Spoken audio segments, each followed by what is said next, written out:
Good day, I'm Carrie-Ann Smith-McIntosh, and this is your JIS News for Tuesday, September 1. Health and Wellness Minister Dr. Christopher Tufton is warning that provisions of the Disaster Risk Management Act will be rigorously enforced as part of government's increased COVID-19 control measures. The minister says that of particular concern are persons not observing the quarantine protocols and too many people still not wearing masks in public spaces. On Monday, Dr. Tufton and teams from his ministry and the Southeast Regional Health Authority carried out a public education activity in Halfway Tree Square to promote the use of masks in public spaces. Members of the public were given Ministry of Health branded fabric masks. While distributing the items, the minister stressed that the police would be working with public health officials to ensure more rigorous enforcement of the protocols, which include mandatory wearing of masks in public spaces. This assertion came as the country recorded 102 new COVID-19 cases on August 31, bringing the total to 2,459. Of the newly confirmed cases, 41 are from Kingston and St. Andrew, 21 in Portland, 12 in Manchester, 7 in St. Thomas, and 5 each in St. Catherine and St. Elizabeth. New cases were also recorded in Clarendon, St. Anne, St. James, St. Mary, and Trelawney. There are now 1,476 active cases being monitored across the country, while 890 persons have recovered and been discharged from care.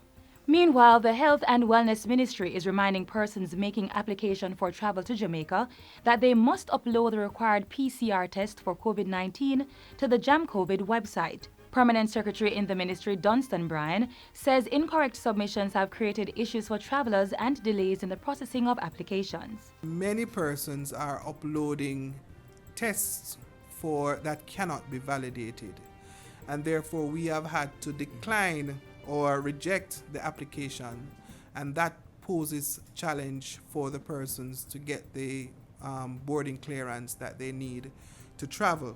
We continue to indicate to travelers that it's a PCR test that has to be uploaded and not the antibody test, and that's one of the major problems that we are seeing, where persons are uploading antibody tests to the system as their validation for travel.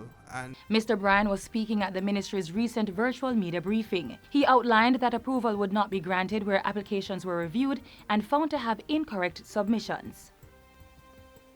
The Ministry of Education will be rolling out a series of psychosocial sessions for students in September to help them cope with their fears and anxieties that have been brought on by the COVID-19 outbreak. The news was revealed by Acting Chief Education Officer Dr. Kassan Troop during a virtual back-to-school sensitization session for primary, high, and tertiary students last Wednesday. So we will have trained persons that will be coming into your virtual spaces. Yes, some persons will be engaged on the virtual space in empowerment and psychosocial counseling sessions, while in extreme cases, right, based on what you're feeling, our social workers, our guidance counselors, our health and family life educators will make themselves available, observing, of course, the physical distancing. If they have to see you based on what is happening, we will make ourselves available.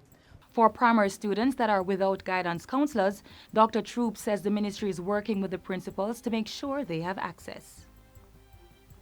The Transport Authority has extended its amnesty for the renewal of road licenses until September 30, 2020. The amnesty applies to operators of both public passenger vehicles and commercial carriers and is for road licenses that expired March 31, 2019. It gives these operators a reprieve from paying late fees. Customer Service Coordinator at the authority, Charlene Hamilton, says this is to ease the plight of persons who have been affected by the COVID-19 pandemic. The authority is urging operators to use the opportunity to renew their licenses and legitimize their operations, as failure to do so will result in the licenses being invalid once the amnesty period has ended. For additional information, persons may call 876-618-0959. The Ministry of Labour and Social Security is allowing pensioners to cash their vouchers for this month early. National Insurance Scheme NIS pensioners who have vouchers with payable dates in September 2020 will be able to cash them as of Thursday, September 3. The early encashment is available only at post offices.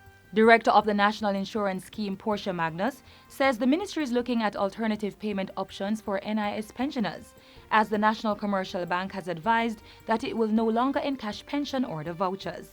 In the meantime, she's encouraging pensioners to sign up with the NIS's direct deposit payment system, which allows for payments to be made directly to their bank accounts. The early encashment of vouchers initiative is set to continue until December 2020.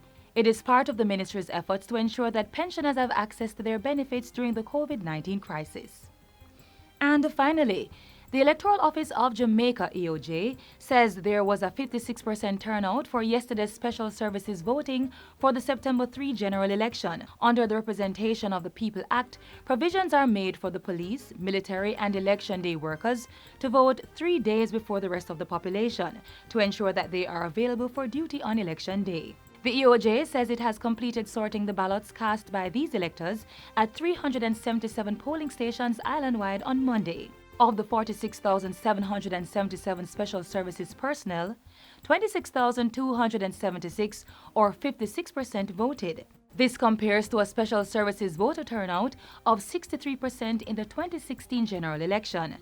Director of Elections Glasspool Brown says reports from across the island indicate a fairly quiet day. Special Service voters' ballots are placed in specially marked individual envelopes, which are then sorted the night after they vote.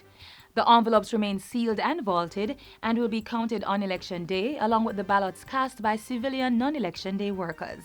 And that's it for JIS News Today. I'm Karen Smith McIntosh. Thanks for watching.